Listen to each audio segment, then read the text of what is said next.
الحمد لله والصلاة والسلام على رسول الله وعلى آله وصحبه ومن والاه. ومن الناس من يشتري لهو الحديث ليضل عن سبيل الله بغير علم ويتخذها هزوا أولئك لهم عذاب مهين.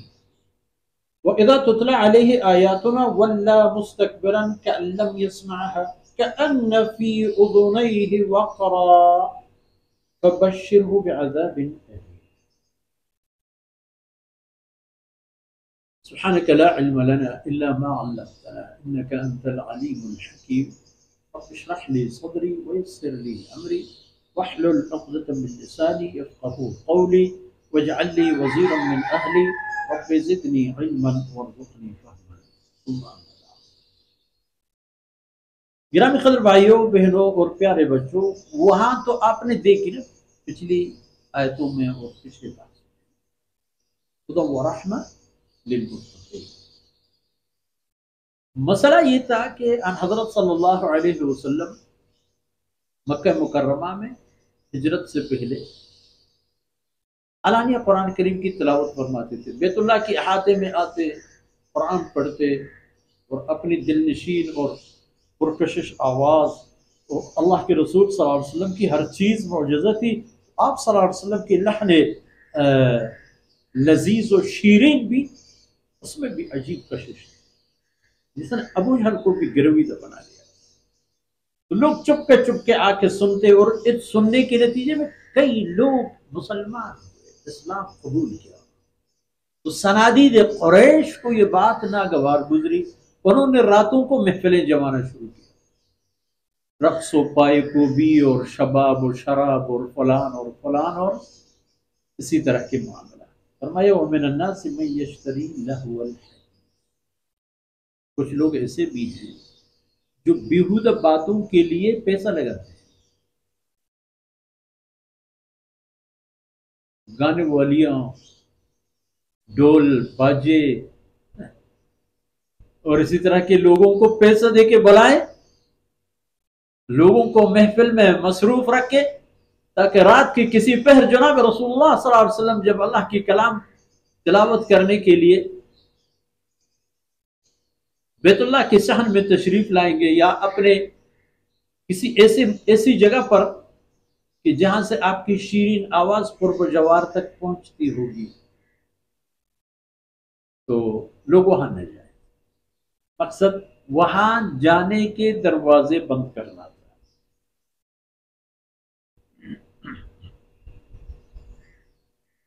مقصد لیضل عن سبیل اللہ، اور یہ کام لوگوں کو گمراہ کرنا، اللہ کے راستے سے دور رکھنا بغیر علم.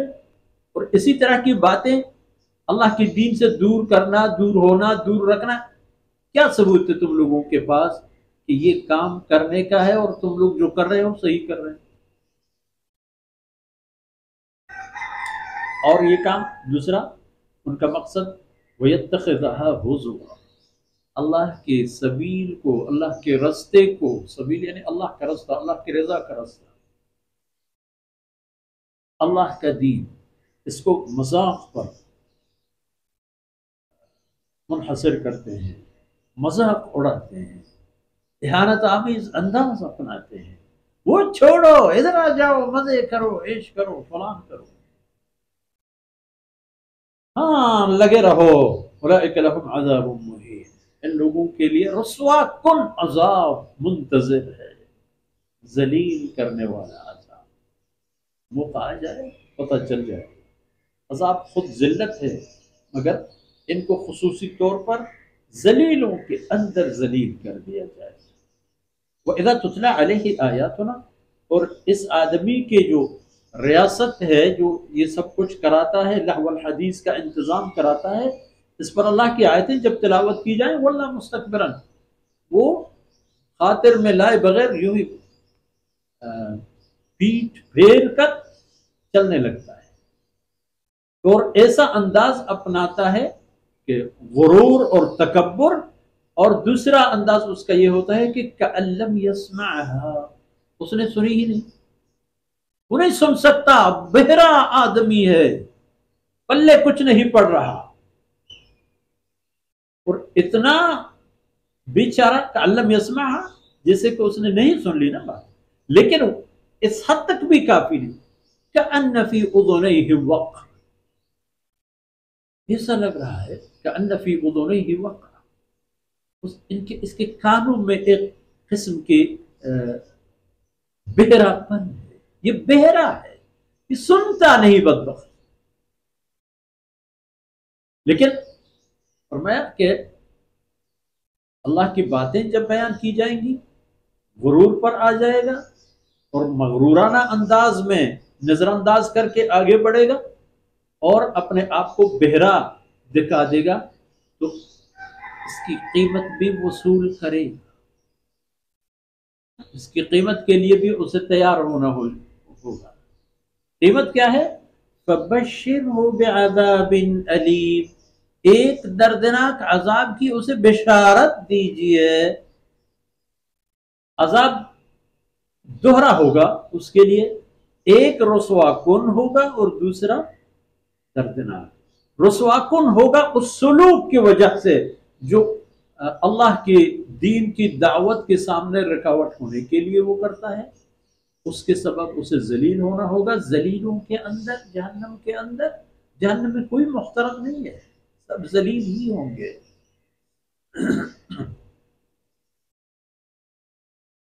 لیکن عذاب علیم بھی اس کے منتظر ہوگا، اور عذاب علیم دردناک، بدترین، اتنا دردناک، بھرپور درد، مکمل درد سے بھی زیادہ درد۔ وبشرہ بعذاب، یہ کس کے لیے ہے؟ ومن الناس من یشتری لہو الحدیث، ان لوگوں کے لیے جو بیہودگی کا انتظام کر کے لوگوں کا وقت اور فرصت پر اور مصروف رکھتے ہیں تاکہ وہ ہدایت یافتہ نہ ہو جائیں اور ہدایت کے تمام رستوں سے ان کا یعنی تعلق ٹوٹ جائے۔ دیکھ لینا کہیں میں اور آپ اور ہم جیسے اور لوگ اپنے دور و زمانے میں ان مصیبتوں میں گرفتار تو نہیں ہیں، دیکھ لینا۔ وصلی اللہ علی نبینا محمد وعلی آلہ وصحبہ